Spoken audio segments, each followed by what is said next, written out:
And then what'd he say? Koalas And then are what you do? marsupials. Ooh, girl, I would have died. It is the only food that koalas eat. They have no natural protein. No way! Stop it! Oh my! The word marsupial is from the I Latin know. marsupium. Yeah. What? Reading Oh, is I'm just making some milkshakes.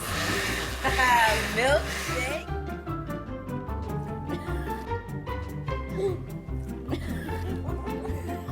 paws with claws adapted for climbing in the country of Australia. Watch your show on any TV in your house with Iris, the new HD multi-room DVR from Rev TV. Start watching in one room and pick up right where you left off in another. Call to get Iris in your house today. The constitutional referendum will be canceled without unanimous support. The former deputy prime minister says pickings are slim in the PLP for a future leader. The government's mortgage relief plan is not over yet, and Urban Renewal 2.0 arrives in Elizabeth Estates. We've got those stories and more coming up tonight. I'm Dana Smith, and MB12 starts right now.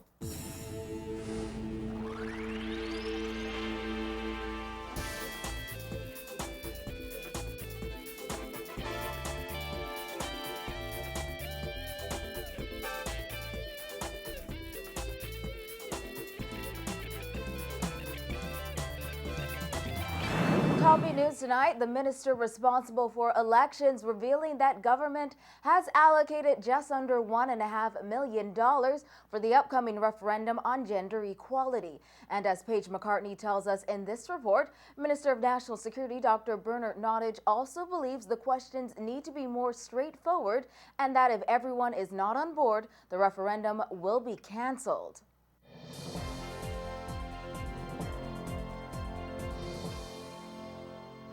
Nottage, who is also the minister responsible for elections, said that if there's not a unified front on this issue of gender equality, then government simply will not go ahead with the referendum come November. He said Bahamians must think clearly on this issue. The Prime Minister said earlier this week that government would not go to a referendum without agreement between the parties concerned. Nottage echoed that sentiment today.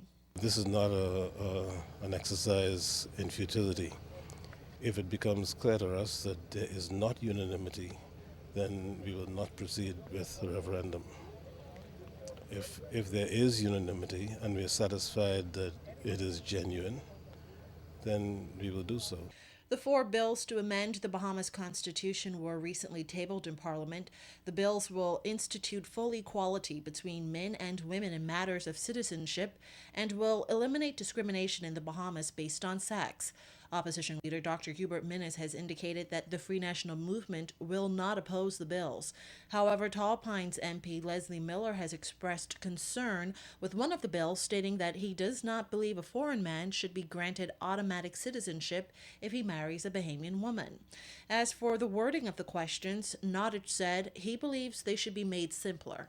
My own view, having read the questions, is that the questions should be made somewhat simpler because, when you have questions referring to this article in the Constitution, this subsection, these people don't know what those subsections are and what the articles are.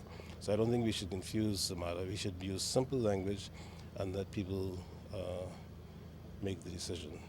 Nottage also revealed that after spending the $1.2 million on the failed gambling referendum in January 2013, the government has budgeted $1.4 million for the upcoming referendum. The budget, as presented by the Parliamentary Registration Department, I promise I would never do this again, is $1.4 million. For it's a national thing, which is really in the same relative order as the last one. Nottage added that the Bahamas remains the only democratic country in the region with a constitution that discriminates against women. Debate on the gender equality bills began on Wednesday and is expected to resume next week. For MB12, I'm Paige McCartney. The former deputy leader of the Free National Movement is weighing in on who he thinks should head the PLP into the next general election. Brent Simonet says if he has to endure another 5 years under the PLP, he would prefer it to be a Christie-led administration. He says despite no one publicly expressing their interest, he's sure the party's deputy leader and a few others have their eyes on the top spot. Kyle Joaquin has the story. Former Deputy Prime Minister Brent Simonet says when the PLP heads to convention this November to choose a leader, their best bet is to stick with the one they already have, as when he looks around at all their choices, Perry Christie really is the best man for the job. Simonet says he hears people all the time talking about Prime Minister Christie and his leadership style, but he says of the leadership prospects on the governing side of Parliament, the pickings are slim. He adds that if the country must go through another term of the PLP, then Christie is the only one who can manage to get the job done. Of the current persons in government, Mr. Christie is the best man for the job. It must be hard for him having people like Brave Davis nipping at your heels every day wanting your job. See, one thing when I was there, Mr. Ingram was the Prime Minister. I didn't want his job. Matter of fact, even when I acted for him when he was away, I was glad when he came back so I could hand him the keys back and say, here, Chief. Simonet says, unlike him, there are people dying to be Prime Minister. The former F&M deputy believes the PLP would make a huge mistake by selecting Brave Davis as their next leader, as he says Davis simply isn't ready.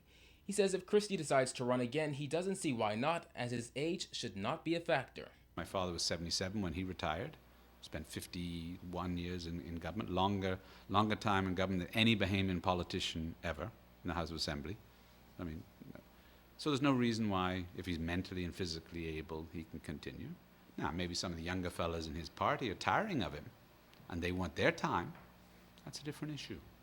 Simonet says at times he feels sorry for Christie as there are a lot of people picking at his heels, highlighting a clear leadership struggle within the PLP. He says that struggle should be kept silent until their convention, which is scheduled for this November.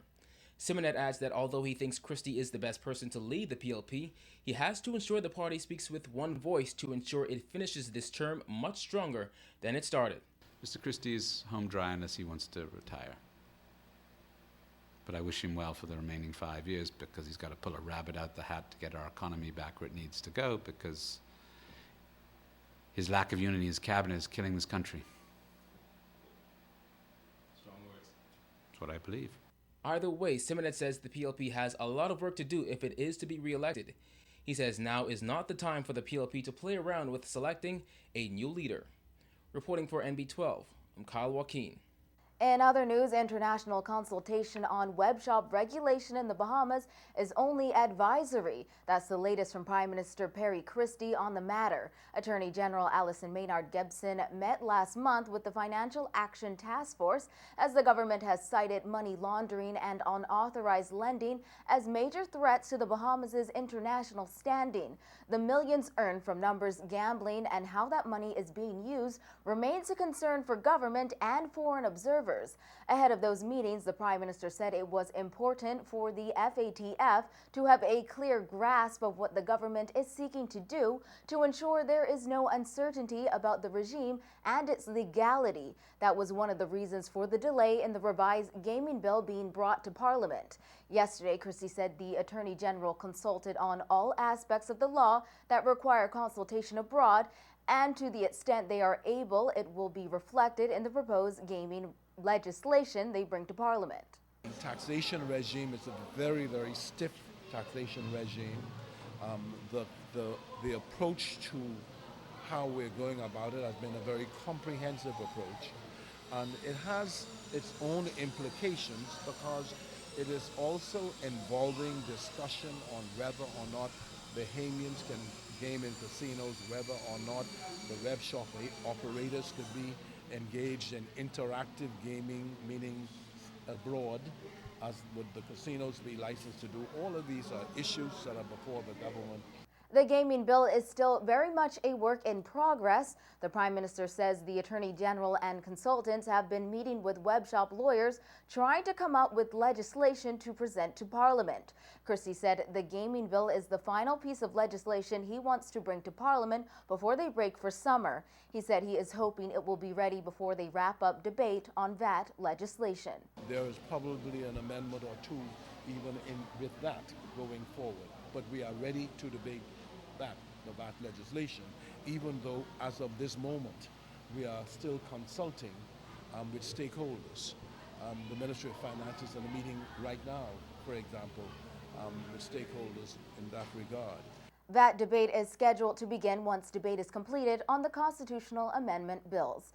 Meantime, Financial Services Minister Ryan Pinder says it is hypocritical of the Free National Movement to demand the government release details of the Attorney General's discussions with the Financial Action Task Force on web shop regulation, as the prior Ingram administration did not even disclose it was considering regulating web shops. Shadow Finance Minister Peter Turnquest has said the opposition needs full access to the information in order to better debate the gaming bill. Pinder today said the Christie administration has been more than transparent with the public on the issue.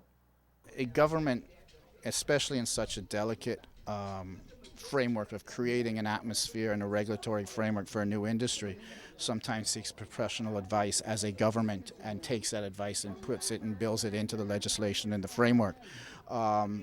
Certainly when the opposition was in government and they did 2 years of study of the gaming industry, they didn't even disclose to the Bahamian people they were looking at it, let alone have thorough reports and analyses and revenue numbers and the like on the industry. So it's rather hypocritical for them to think that we would demand every single aspect that a government does in preparing a framework. I think we've been more than transparent in our approach to this. Well, responding today, Turnquest told NB12 Pinder's remarks are unproductive and his thinking is not progressive. He reiterated that as the shadow government, the FNM needs the information to better present its opinion and viable alternatives on the issue. Pinder also today said the task force did not have any negative views on the government's move to regulate web shops, explaining the prescribed guidelines exist and the Bahamas is not new to the process.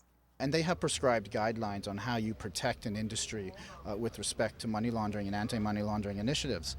So no, and the Bahamas is not new in this. Certainly we're not the first country to go through this process. We already have gaming here, in casino gaming, who have to comply with the same FATF and AML anti-money laundering guidelines that the domestic element of gaming that we look to legalize and regularize and legislate on is going to have to comply with. So it's not a new area. You just have to ensure that you have the proper framework around it, that you have the proper compliance and reporting obligations, and that the regulator that's going to be in charge of them has that money laundering component to the reporting. Just this morning, global health experts declared the Ebola epidemic ravaging West Africa an international health emergency that requires a coordinated global approach. On the heels of the World Health Organization's announcement, local health officials admit the outbreak is a cause for concern here in the Bahamas. Jasmine Brown has more in this report. While the Ebola virus is mostly confined to West Africa, Chief Medical Officer Dr. Delon Brennan says the Bahamas cannot turn a blind eye, as the virus could easily make its way across the Atlantic. Dr. Brennan says in this case, the location of the Bahamas and booming tourism industry is not a good thing. Because we know we have open borders, Ebola is going to be a concern for us. At the moment, it isn't an overwhelming concern because we don't have cases and there haven't been cases necessarily in the region. But we do know that because our borders are as open as they are, we have such a tremendous amount of tourists that are coming into us that helps to support our economy. Ebola virus has become a worldwide concern. In less than 2 days, the WHO has held 2 emergency meetings to discuss the outbreak. The UN Health Agency described it as the worst outbreak in the 4-decade history of tracking the disease. In a statement released today, the WHO said, "The possible consequences of further international spread are particularly serious in view of the virulence of the virus, the intensive community and health facility transmission patterns, and the weak health systems in the currently affected and most at-risk countries." The WHO also called for a coordinated international response, insisting it is essential to stop and reverse the international spread of Ebola. More than 930 people have died. So far, no cases have been confirmed here in the Bahamas, says Brennan, But he says officials are on the lookout for anyone who may have symptoms, not only at hospitals and clinics, but also at ports of entry. We haven't had patients who've come in with symptoms that may have then turned out later to be Ebola. But that doesn't mean it isn't going to happen, so we stay on the alert for that. But we haven't had any travelers that have come so far that we've been alerted to that have been of concern for Ebola. The Ebola virus causes hemorrhagic fever that affects multiple organ systems in the body. Early symptoms include weakness, muscle pain, headaches, and a sore throat. They later progress to vomiting, diarrhea, impaired kidney and liver function, and sometimes internal and external bleeding. Ebola spreads through contact with organs and bodily fluids such as blood, saliva, urine, and other secretions of infected people. It has no known cure.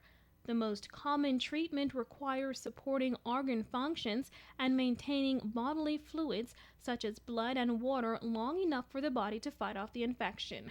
Dr. Brennan says if Ebola reaches Bahamian shores, the Ministry of Health is prepared. But the good thing is we know in country we have the type of capabilities and facilities to be able to care for those patients. What we need to do is make sure that we continually keep up to date with where the movement is through the world and put in place, the precautionary measures. If things need to be updated, then do so. If we need extra supplies for things, all of that needs to be kept up to date. So our sort of disaster preparedness or outbreak response is ever on the alert, because most of it is isolation of the patients and being very careful in how you disinfect the area where the patients are going and handling of any secretions or bodily fluids from those patients as well. So that's where most of the precaution is, and we definitely have the ability to take care of that, but you also need to know that that's what's going on the patient and be able to suspect it in order to put in the right type of environment for caring for that patient. But for now, he says, Ministry of Health officials are keeping a close eye on the spread of the epidemic. Reporting for NB12, I'm Jasmine Brown.